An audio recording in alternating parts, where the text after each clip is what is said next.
painting or drawing portraits of living beings is something which Islam forbids, or the Quran forbids, or the Hadith prohibits. So therefore you should not draw pictures of living beings, you should not take pictures, you should not hang these pictures, and if you are praying in a room in which there are pictures, you must cover that picture maybe, or just take it off. And therefore if you do that, if you don't do that, again the same thing is told to you, that angels would not come to your house, because angels don't trespass, they don't enter a house in which pictures are hanging, especially of living beings. Again, this is a hadith which is being quoted. Now, let me also explain the background of this narrative. As you must have till now gathered, to understand a hadith, it's essential that you gather all the variant texts of that hadith, because if you just pick out one text and then start to interpret it, you might end up on the wrong side, because each narrative leaves out certain details which other narratives cover. So you must have a complete picture. Now what has happened is that in certain narratives it has been said that pictures should not be made, and if you make these pictures, then on the day of judgment you will be asked to inject life in these pictures, because you painted a person who was a living being. So if you do so here, then in the hereafter you'll be asked to actually inject life into that picture, and of course it would of course be a cause of humiliation. Now and again, there are certain other narratives in which these details are not given as to why we have been stopped from making these pictures, for example. Now, as I said, there are certain other set of narratives which make the matter absolutely clear, and that is that in the times of Arabs, in the Arabian times, there were certain pictures and statues and sculptures which took the shape of idols. They were being worshipped. So people would bow down before them, they would regard them to be gods, to be demigods, to be deities, and they would worship them, and they would think them to be alive, and hence they would just present their salutations to them.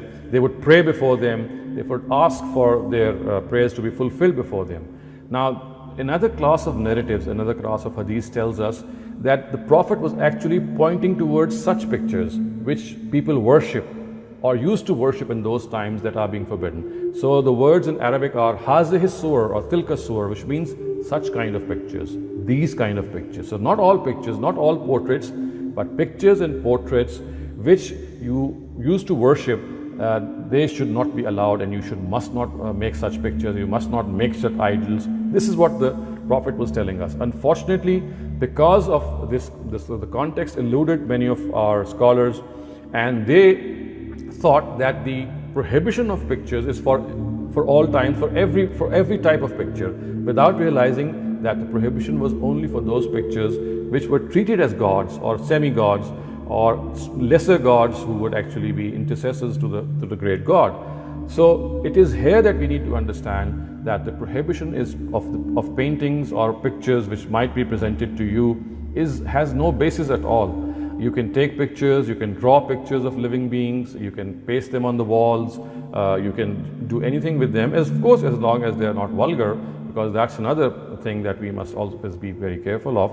But drawing any sort of pictures or making a sculpture of any form is absolutely fine, because the prohibition in the times of the Prophet did not relate to all types of pictures or statues or idols.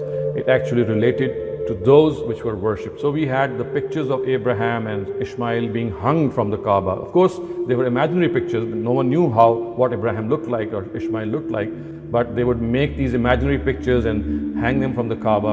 And they would have these winged angels, and these have winged horses, that the way we have in mythology, and then they would just prostrate before them. So remember, again, this is a question of misinterpretation, just as we have not been able to gauge the fact that certain types of pictures were forbidden, not all types of pictures. So today, if you want to become a painter, if you would like to paint and draw, or you want to become a sculptor or of any sort, and if your mama or your papa or your family members stop you because of religious reasons, you can tell them, well, it has an entirely different background. It does not relate to my paintings or my sculptures that I make, but it has a very specific background.